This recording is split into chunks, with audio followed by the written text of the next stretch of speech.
नमस्कार। Mazagon dock ship builders limited, या जैसा कि इसे अक्सर कहा जाता है, ship builder to the nation, ये सिर्फ एक कंपनी का नाम नहीं है, बल्कि ये भारत की समुद्री सुरक्षा का एक बहुत ही मजबूत किला है। तो आज की इस बातचीत में हम इसी किले के अंदर झांकेंगे और समझेंगे कि इसकी असली ताकत का राज क्या है।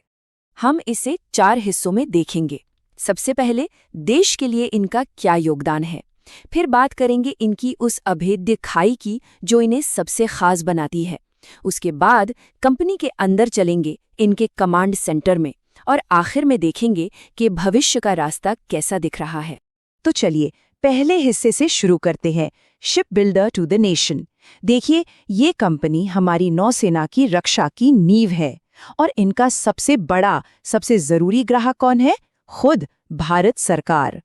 तो सवाल उठता है कि आखिर एमडीएल बनाता क्या है? ये बनाते हैं देश के सबसे ताकतवर, सबसे जटिल जंगी जहाज, जैसे कि विध्वंसक यानी डिस्ट्रॉयर्स, दुश्मन की नज़र से बचने वाले स्टेल्थ फ्रिगेट्स और पारंपरिक पनडुब्बियां। सच कहूं तो ये सिर्फ जहाज नहीं, बल्कि हमारी समुद्री सीमाओं के असली पहरेदार हैं। अब ये देखिए, ये बहुत ही दिलचस्प बात है। कंपनी की जो कमाई है उसका स्रोत क्या है? इनकी लगभग 82% कमाई सीधे सीधे भारतीय नौसेना के प्रोजेक्ट से आती है। इसका मतलब जानते हैं? इसका मतलब है कि कंपनी की इनकम न केवल स्थिर और भरोसेमंद है, बल्कि इकोनॉमी में अगर कोई मंदी भी आती है तो भी ये काफी हद तक सुरक्षित रहते हैं। चलिए अब आते हैं दूसरे और सबसे जरूरी हिस्से पर, द अनब्रीचेबल मोट यानी अभेद्य खाई।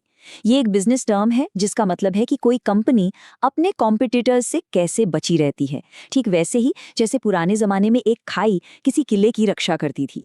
तो ये कॉम्पिटिटिव मोड है क्या? आसान भाषा में ये किसी कंपनी का वो फायदा है जिसे पार करना या उसकी बराबरी करना बाकी कंपनियों के लिए लगभग नामुमकिन होता है। ये एक तरह का सुरक्षा कवच है जो दूसरों को आसानी से बाजार में घुसने ही नहीं देता। और एमडीएल की ये खाई 4 मजबूत पिलर्स पर टिकी है। पहला, निश मोनोपोली। ये भारत का इकलौता शिपयार्ड है जो डिस्ट्रॉयर्स और पनडुब्बियां दोनों बना सकता है, कोई कंपटीशन ही नहीं। दूसरा, हाई एंट्री बैरियर्स। इस बिजनेस में आना कोई आसान काम नहीं है।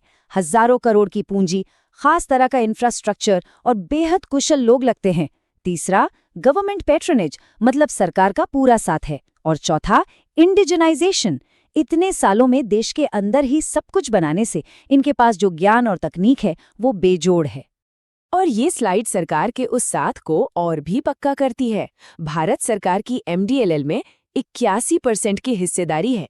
ये अपने आप में इस बात की गारंटी है कि कंपनी के लक्ष्य और देश के लक्ष्य हमेशा एक ही रहेंगे, और इसे सरकार का सपोर्ट हमेशा मिलता रहेगा। अच्छा, तो बाहरी सुरक्षा की बात तो हो गई। अब जरा कंपनी के अंदर चलते हैं, इसके कमांड सेंटर में।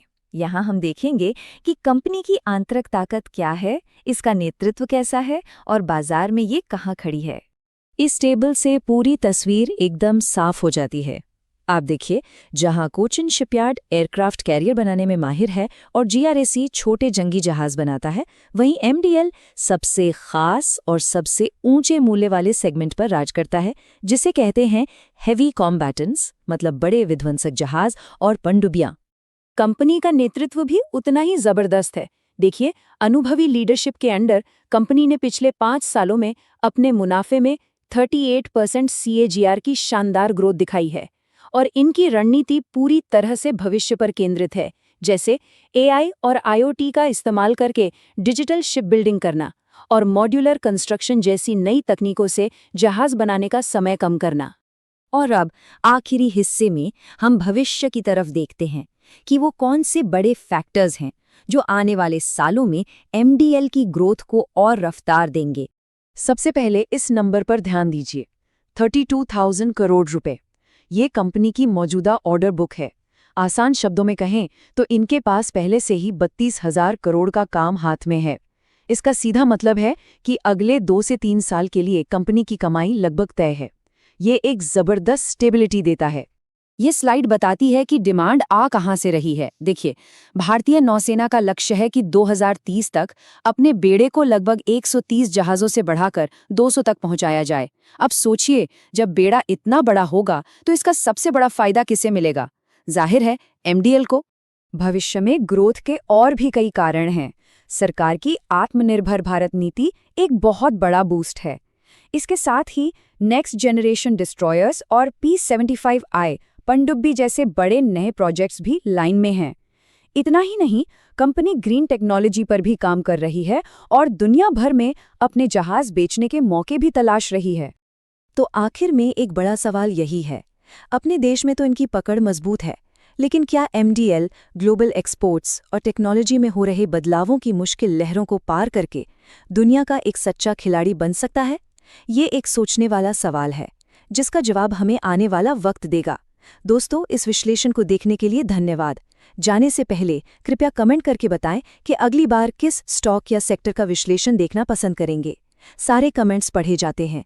और हाँ, यहाँ हम सिर्फ स्टॉक्स पर चर्चा नहीं करते, बल्कि हर मौलिक अनुपात को विस्तार से समझाते और सिखाते भी हैं, ताकि हर कोई खुद कंपनियों का विश्लेषण कर सके। तो ऐसी ही गहरी सीख और बाजार की जानकारियों के लिए अभी चैनल को सब्सक्राइब करें और बेल आइकन दबाना न भूलें। देखने के लिए धन्यवाद।